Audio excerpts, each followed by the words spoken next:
PM किसान योजना की 21वीं किस्त कब आएगी, इसका आदेश सरकार ने जारी कर दिया है।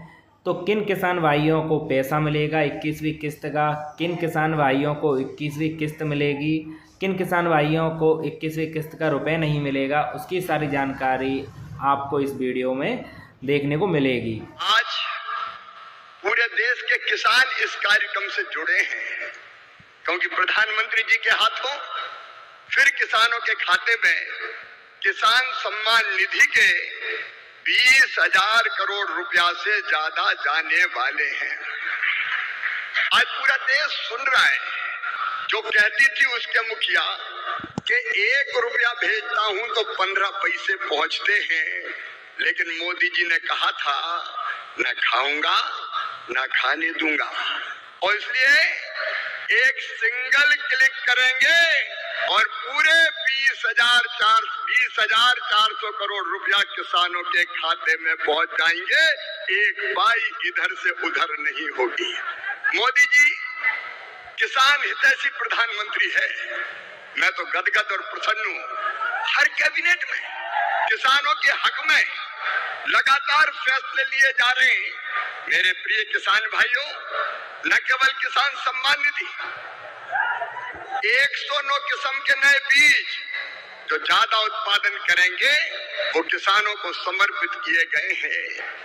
मैं सारे फैसलों में समय नहीं लगाना चाहता, लेकिन किसान हितैषी मुख्यमंत्री प्रधानमंत्री हमारे आदरणीय मोदी जी जब सोयाबीन के दाम कम हुए तो प्रधानमंत्री जी ने किसानों के हित में फैसला लिया कि बाहर से आने वाले तेल पर 20% आयात शुल्क लगाया जाएगा, और उसी का परिणाम है कि सोयाबीन के दाम अब लगातार बढ़ रहे हैं। किसान को ठीक दाम देने वाले हमारे प्रधानमंत्री जी। प्याज निर्यात शुल्क 40% से घटा के 20% किया है प्रधानमंत्री नरेंद्र मोदी जी ने, ताकि महाराष्ट्र के प्याज उत्पादक किसानों को और बेहतर दाम मिल सके। एमएसपी पे खरीदी की बात कभी कांग्रेस करती थी, कभी खरीदी नहीं।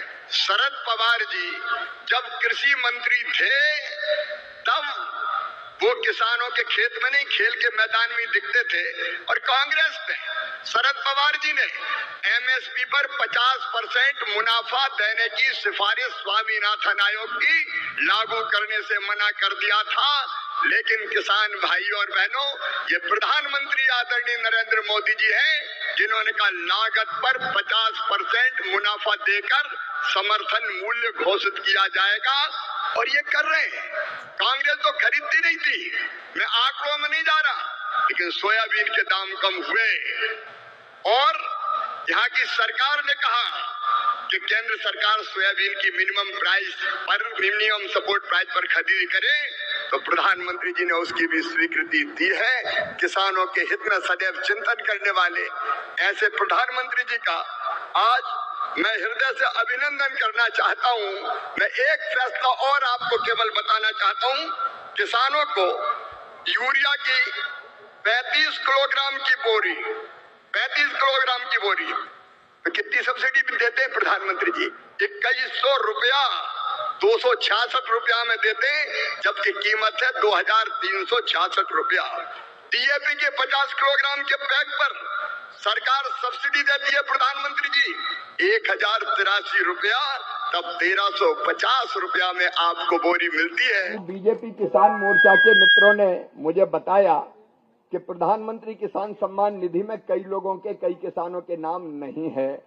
मैं तमिलनाडु सरकार से ये प्रार्थना करता हूं कि वो आधार सीडिंग EKY जो करनी है वो सब करा के दिल्ली भेजें। जो पात्र किसान है सबके नाम पीएम किसान सम्मान निधि में जोड़े जाएंगे। इसके लिए मैं कल ही माननीय मुख्यमंत्री जी को चिट्ठी लिखूंगा और सुनिश्चित करूंगा कि सूची वो औपचारिकता पूरी करके भेज दे ताकि उनके खाते में पैसे डाले जा सके। और एक संकल्प हमारा और है किसान भाइयों, किसान की फसल को औने पौने दाम नहीं बिकने देंगे, एमएसपी पे खरीदी होगी। और इसलिए इसी साल अभी जो नई एमएसपी घोषित की है 160 रुपया कुंटल पिछले साल से इस साल गेहूं पे बढ़ाए। 160 रुपया कुंटल गेहूं पे, मसूर पे 300 रुपया कुंटल, चने पे हमने 250 रुपया कुंटल, कसम पे 600 रुपया कुंटल, और ये खरीदी भी सुनिश्चित करेंगे। मैं आज आपको आश्वस्त करने आया हूं, आजकल कम पैदा हो रही है, बोनी खत्म कर दी है किसानों ने लगभग, लेकिन तुअर, मसूर, उड़द जितनी पैदा करेंगे किसान, पूरी की पूरी भारत सरकार खरीदेगी। एमएसपी पर मिट्टी के दाम नहीं जाने देगी, क्योंकि किसान को दाम देना ये सबसे ज्यादा जरूरी है। साथियों, खेती और किसानी हमेशा से हमारी विकास यात्रा का एक प्रमुख हिस्सा रही है। बहुत जरूरी होता है कि बदलते समय के साथ खेती किसानी को सरकार का सहयोग मिलता रहे, लेकिन दुर्भाग्य से पहले की सरकारों ने खेती किसानी को अपने हाल पर ही छोड़ दिया था। सरकार की तरफ से कृषि को लेकर कोई विजन ही नहीं था, कोई सोच ही नहीं थी। खेती से जुड़े अलग अलग सरकारी विभाग भी अपने अपने तरीके से काम करते थे, और इस वजह से भारत की कृषि व्यवस्था लगातार कमजोर होती जा रही थी। 21वीं सदी के भारत को तेज विकास के लिए अपनी कृषि व्यवस्था में भी सुधार करना आवश्यक था, और इसकी शुरुआत हुई 2014 के बाद से। हमने खेती को लेकर पुरानी सरकारों के लापरवाह रवैये को बदल दिया। हमने आप सभी किसानों के लिए, उनके हित में बीज से लेकर बाजार तक अनगिनत रिफॉर्म किए, सुधार किए। इसके परिणाम आज हमारे सामने है। बीते 11 वर्षों में भारत का कृषि निर्यात करीब करीब 2 गुना हो गया।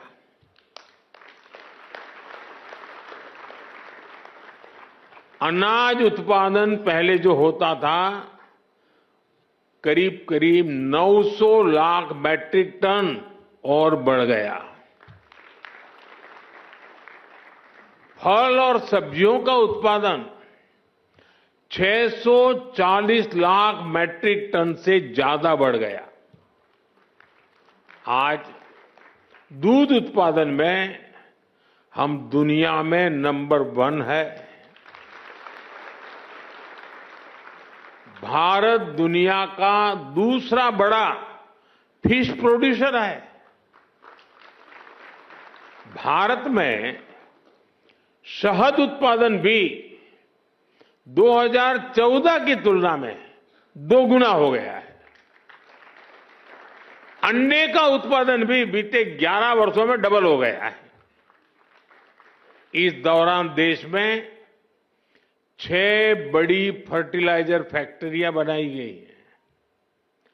25 करोड़ से ज्यादा सॉइल हेल्थ कार्ड किसानों को मिले हैं।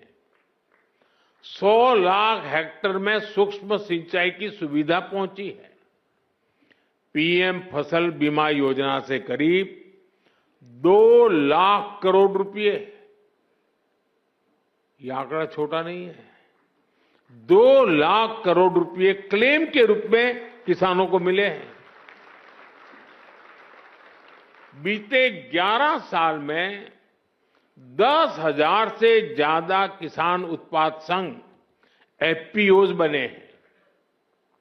अभी मुझे आने में देरी इसलिए हुई कि मैं कई किसानों के साथ गप्पा गोष्ठी कर रहा था। अनेक किसानों से बात हुई, मछुआरों से बातचीत हुई, महिलाएं जो कृषि क्षेत्र में काम कर रही है उनके अनुभव सुनने का अवसर मिला मुझे। ऐसी अनेक उपलब्धियां हैं जो देश के किसान ने बीते 11 वर्षों में अनुभव की है।